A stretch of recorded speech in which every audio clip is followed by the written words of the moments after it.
sustain growth, right? So it's not a foregone conclusion, that bell curve.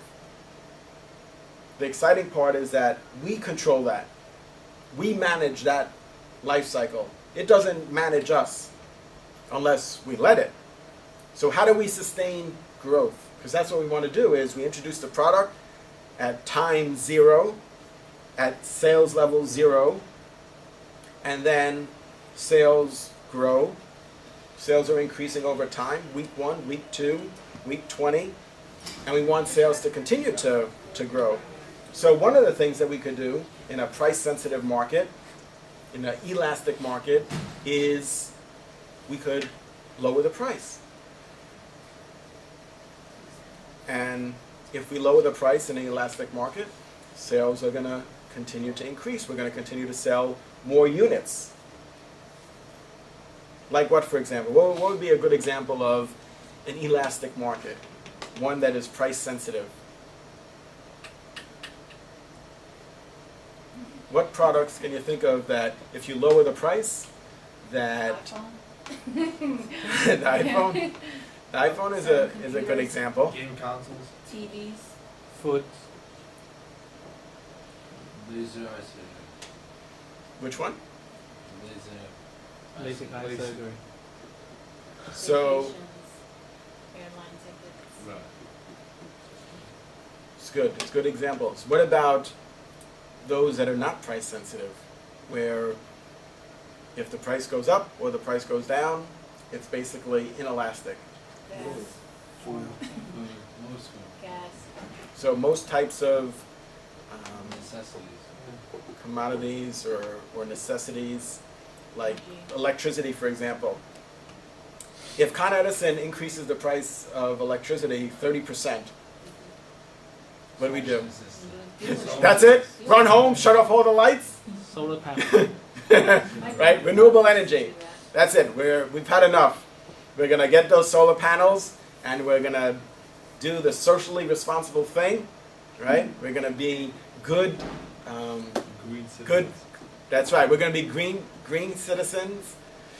We're going to show that we have a sense of responsibility towards our community Wait, this is Well- New York? and our environment. Transit's going up the end of the month, and we're still going to pay it no matter what.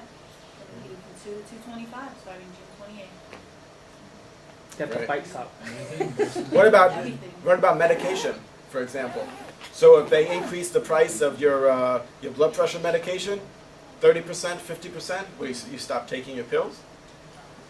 And conversely, if they lower the price of your heart medication 50%, Right. well, you don't start taking twice as many now, right? Stop up. Yeah. Or with electricity, you don't start running the AC in the winter, right? Oh, it's the price of electric has gone down. But consumption hasn't increased. So we need to understand the product and service, and determine whether or not it's being sold in a market that's elastic or inelastic. And price could be, if it's an elastic market, price could be a powerful tool that we could use to sustain the rate of growth. Or, for example, one of the P's is promotion, which is also code for advertising. So we could increase the level of advertising expenditure. We could spend more money on advertising. Wouldn't that be dependent on also, like, for example, peaks, like advertising, aren't there peaks for advertising? Like, for example, Super Bowl, you see everyone's just like lining up with their new advertisements and their new promotions and stuff like that. Well, in terms of viewership, during the Super Bowl this year, there were 200 million people in the U.S. that were watching the Super Bowl. And there were no That's a lot. American car commercials for the Super Bowl. None. All foreign. The cost of a Super Bowl ad is quite expensive. So for a 15-second spot in the Super Bowl is $3 million. So 15 seconds. So the question is, we have to decide and weigh the trade-offs between reach and frequency with our advertising. So is it better to reach 200 million people one time, or is it better to reach 200,000 people 8 times? Now it really depends on your brand. Yeah. If it's a new brand, you'd be better off with the greater frequency and a smaller audience. You'd be better off having fewer people see your commercial, but have them see it more times. Because to be exposed to an ad one time is not enough. You don't process the messaging. Most times we don't even know, like, was that a commercial for Pepsi? Or what? Because remember, 15 seconds and it's gone. Even if it's a 30-second spot. Because remember, during that 30 seconds, what's going on? You're texting your professor, you're talking to your friends, you're sending emails. When you play, playing, getting a drink. But isn't it also it depends on the advertising though too. If it's catchy and it's funny and something you remember. That's our challenge as Yeah. advertisers and marketers, is to break through the clutter. Because remember, again, there's our 15-second spot, and then there's the next one, and then the next one, and then the next one, and a minute and a half later, You've already watched 6. right, you've seen 6 commercials, and we're trying to sit there and think, well, what was the first commercial about? What were they selling? What brand was it? Most people are not that engaged. For students or marketing and advertising professionals, they watch and they study and they observe carefully.